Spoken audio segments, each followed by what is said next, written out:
Warning! This review contains mild spoilers for both Persona 4 and Persona 4 Arena. While no significant plot details will be given, there can and will be images that imply motivations. If you have played neither of the games mentioned above, I highly suggest you stop watching this review and go play those games. Warning: the following program may contain coarse language, strong violence, and brief sexuality. This video is designed for a mature audience, and viewer discretion is advised.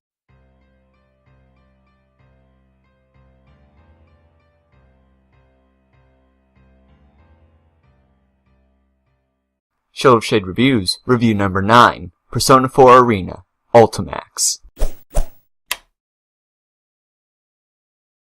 This program is brought to you by the following sponsors.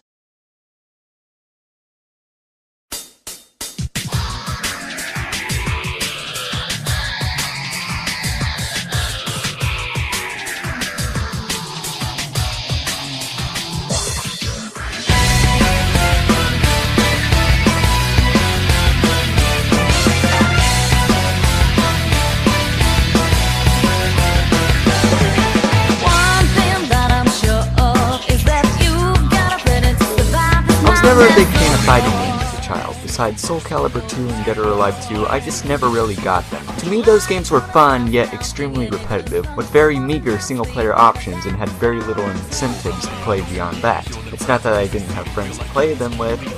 Okay, it was that.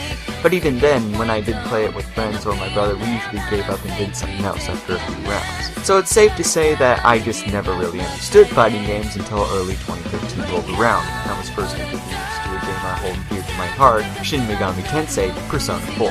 While not a fighting game, I immediately fell in love with its charming cast, unique and interesting setting, and extremely stylish, eye-catching aesthetic. Needless to say, I was hooked on Persona Fever, and was eager to eat up whatever I could, and after having done a little research, I picked up Persona 4 Arena for the Xbox 360 to satisfy my hunger. What I got was a great fighting game with a lengthy, pointless story and a mountain of text and exposition that would even cause Tolkien to fall asleep at his desk. I came for the story and left disappointed, but also gained some experience in the FGC and started taking interest in what the games had to offer. I picked up Skullgirls and dabbled in both Guilty Gear and Blaze Blue, and while I didn't love those games as much, I did appreciate them for what they were. So in late 2013, when the sequel, Persona 4 Arena Ultimax, was announced, along with 3 new Persona games, I was maybe a little bit excited. Yeah!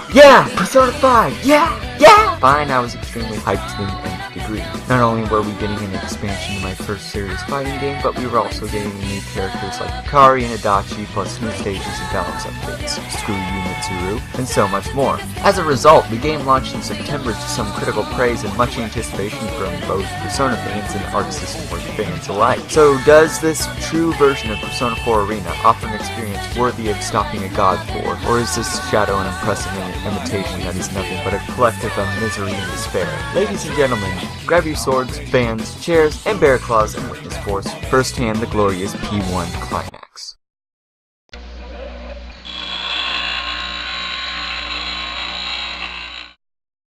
Much like the original P4A, the story for Ultimax is a canon, except not really, sequel to Persona 4 that features characters from both Persona 4 and Persona 3.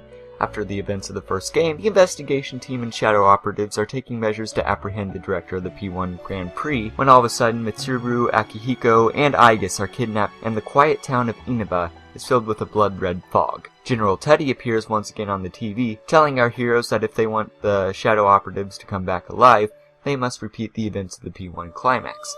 As they fight through the shadow versions of themselves, they eventually come across the supposed creator of the tournament, Sho Minazuki, a somewhat bratty and temperamental teenager who wants nothing more than to destroy the world, leaving only him in it. So you may be wondering, well, that's a nice summary and all, but you said in your introduction that the story to the original game was boring and forgettable. So is it better here? Did they make it more interesting? Is this something I should play? And the answer to those questions are yes, no, and not really, unfortunately. While the story for Ultimax is structured better by having a linear timeline rather than a retelling of the same story 14 times with only the lead roles changing, It still suffers from a lot of issues that plague the various spin-offs, i.e. nothing really of importance happens, and because of this, almost all the characters are rather static and fail to make any sort of changes that aren't fan-servicey gimmicks, which will fail to carry over in the overarching continuity. The biggest offenders being the entirety of the P4 cast, with the exception of Adachi, of course, due to them failing to do anything interesting or new throughout their journey. The P3 cast fares a little better, with having them aged a bit more and moved on from the events of the first game, but they also kind of fall into this trap too. If I had to guess what happened here, I would say that the writers had to do something with the story and tried to flesh it out in a new direction, but couldn't, due to this not really being a mainline Persona game. It has a feeling that they had ideas, but the directors or CEOs of Atlus just kept saying, "No, just make it some shonen schlock so we can have this cow milk more money." I know, every time someone needs explaining, just use the magic word, bonds. Okay, fine then, let's do that. Bonds? Bonds. Bonds. Bonds. Bonds. Bonds. Bonds. A bond. Will you shut up? That's just the icing on the cake for how bad things can get, because the final boss is one of the worst final bosses I've ever faced since Gears of War 2. How bad is it? Well, let me just say that putting the game on auto mode won't be able to defeat it because it's that broken. Not to mention that everything behind both his revelation and existence is utterly nonsense. I wanted to like the story more, but in all honesty, I can't ignore what it is, a shonen-esque side story that can't have serious development happening, so it decides to just pad it out with flimsy excuses and stale comedy bits. Not awful because there was some effort put in here, but at the same time, I would really only recommend it to the most diehard of fans like me. Okay, enough talking. Draw your weapon, step into the ring, and let's throw down in gameplay.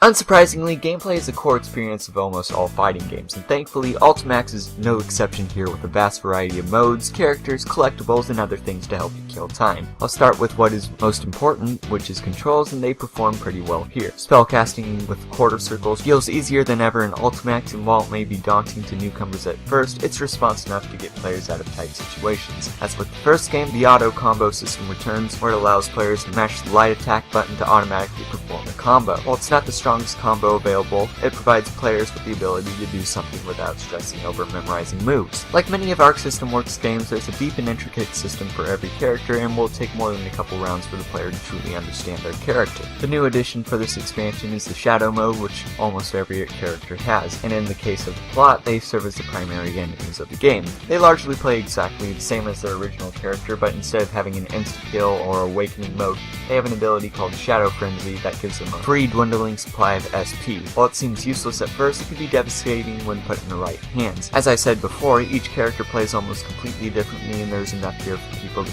pick favorites. For example, Yukiko is a mostly ranged character that relies almost exclusively on her persona. However, she also has a fire level that can be leveled up to do more damage to opponents. Finding the right balance between spellcasting and persona casting is her main advantage, and she can be devastating because of it. Kin, on the other hand, has a spear and Koromaru to help him fight, with very little persona attacks and spells to help him. Being extremely aggressive and unrelenting with both Koromaru and his spear is the key to victory for him, so players who are good at multitasking will feel right at home with him. Those are just 2 out of the 23 characters available, and each one that isn't a slight alteration plays and feels completely different. I would go into specifics, but I'm running out of time here, so let's move on to modes and online. There are several different modes for players to sink their teeth into, from arcade mode, which is a classic fighting game mode, to golden arena mode, a fun RPG game where you level up characters with skills and perks and have them fight equally on balanced phones, to score attack mode, which is just hard mode where all of your opponents can easily destroy you if you're careless. And last but not least, practice mode, where you can do combo challenges and spar against the AI. If you can really get into the game, there's enough here to keep you busy for years, and there's always some kind of personal goal or collectible for you to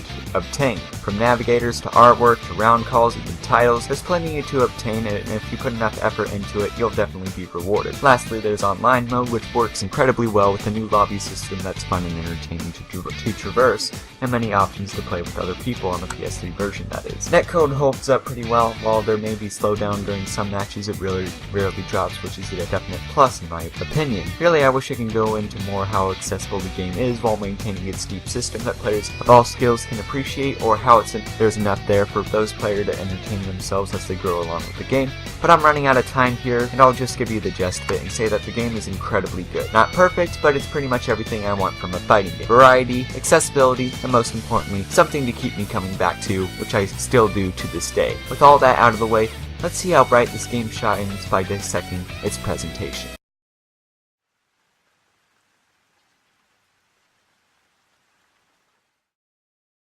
If you have seen any of my past reviews which involve or mention Persona, you would know that I love its anime style, aesthetic, and extremely modern and appealing menus and artwork that accompany it. While the 3D modeling might not be the best in some instances, and you can mostly be staring at some static images for large chunks of the game, I still feel that its presentation rivals the best art video games has to offer. From the BioShock series to the works of Team Ico, and Ultimax that continues to maintain that standard with some humps in quality here and there. Let's start with the actual presentation. During the matches with the character sprites. While they're not point-for-point replicas, they are still incredibly detailed with plenty of animations occupying it. They can be very jaggy while holding still, but any fighting game player knows that holding still is usually a death trap, so you only notice by staring at it. Menus are slick and stylish as ever, with bright colors and animations to keep them feeling dynamic and interesting. There's rarely a dull moment when it comes to Ultimax's presentation, and the game is stronger for it. However, there are dips in consistency here and there. For one, most of the game's story mode is told through Shigenori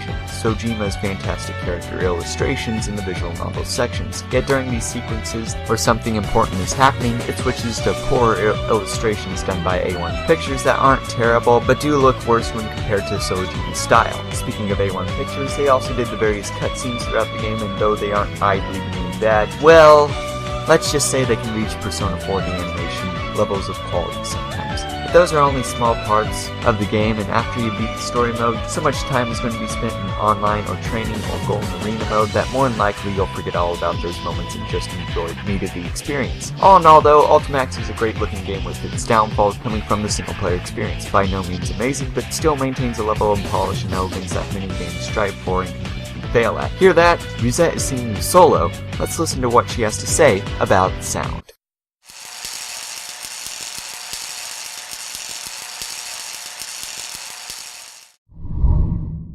Now here's where emotions begin to get a bit mixed for the game and some petty preferences begin to surface. I'll start out by saying that overall sound and music selection is good. There aren't too many new tracks inserted here, with the only real standouts being the intro, Breakout of, and the ending, Today, though neither are as good as Now I Know from the previous game. Character tracks are much like the others, catchy but forgettable and don't really stand out at all. The rest of the music is a sort of greatest hits for Persona, which I'm fine with because listening to Battle for Everyone's Souls while fighting against some of the background characters is really awesome. Shoji Meguro didn't show up for this one unfortunately, but his acquaintance Atsushi Katajo does a decent enough job as a composer. At the very least, his talent as an arranger shows here, and clearly the franchise will do fine with him serving as co-pilot. Now for the not great parts. First of all, I will say that all the returning cast portray their roles well and provide an excellent performance as usual. And then there's the people replacing characters. First, there's Igor's replacement, Vic Mignogna, which is okay, but he barely even tries to imitate his character. He's only there at the very beginning of the story mode, but it's still really jarring to have him there and then have the regular old Igor for the menus. Well, in that case, there is nothing more to be said. As for your presence here, this room is ordinarily only accessible to those bound by a contract. Welcome to the Velvet Room. Murasasha Rei is not very good at all. Her performance as Margaret is not so much stoic as it is zombie-esque, as if she didn't care about the part at all. I mean, listen to this. So, the young man Yu Narukami is tied to our recent guest's fate. I wonder what fate, or rather, encounter will await him. Very well. Picture in your head your own appearance as well as your alter ego, your persona. I know it's really nitpicky, but I still really want Michelle and Dump Freak to return if possible. With those out of the way, that's really all I got to say about sound. I will mention that unlocking navigators by beating the score attack mode on Risky is absolute garbage, and Arc System Works should be ashamed of that, but I know why they did it. At least it's just optional content, so Now that this opponent has been knocked out, let's celebrate by moving on with what is most important, which is the conclusion.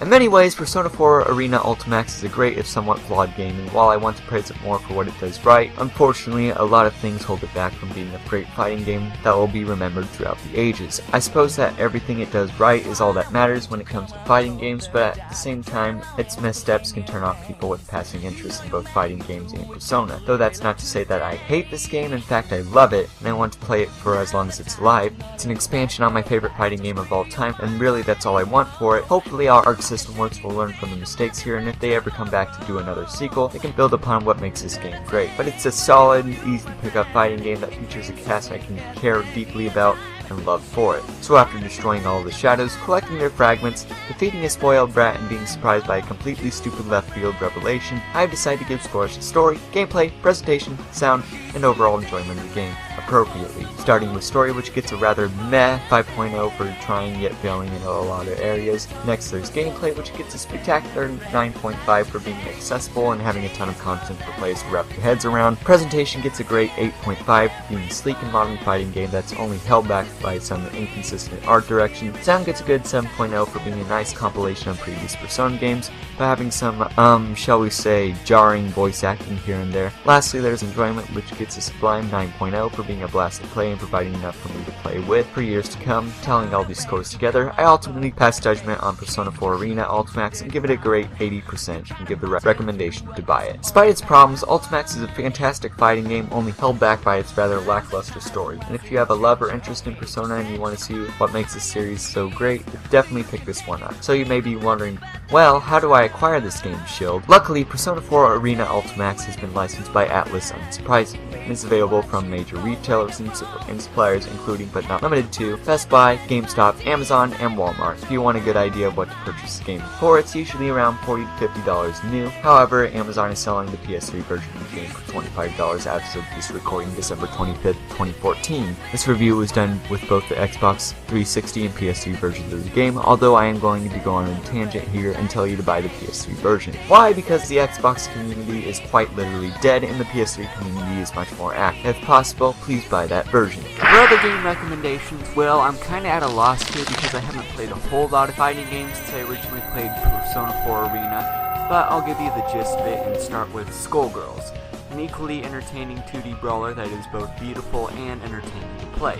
I will say that it is not as accessible as P4A, but it will teach you the basics of everything you need to know about fighting games, from supers to blocking to basically bread and butter of what you need to know.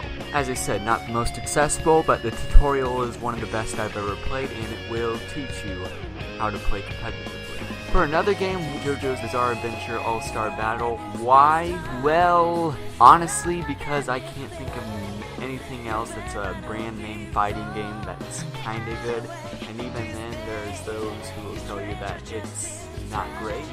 But that's really all I got to there. If you want an alternate recommendation, I'll go with Guilty Gear Xrd, which just came out. Very high critical praise, but I will say that I have not played it yet. Emphasis on the yet, because I very much want to. But that's really all I got to say about recommendations, guys. Well, that's all for me, folks. Thanks for watching, and feel free to leave a comment about any mistakes or errors I made with this video. Look forward to, well, something I would much rather forget about for my next review. Thanks again for tuning in, guys, and I'll see you next time.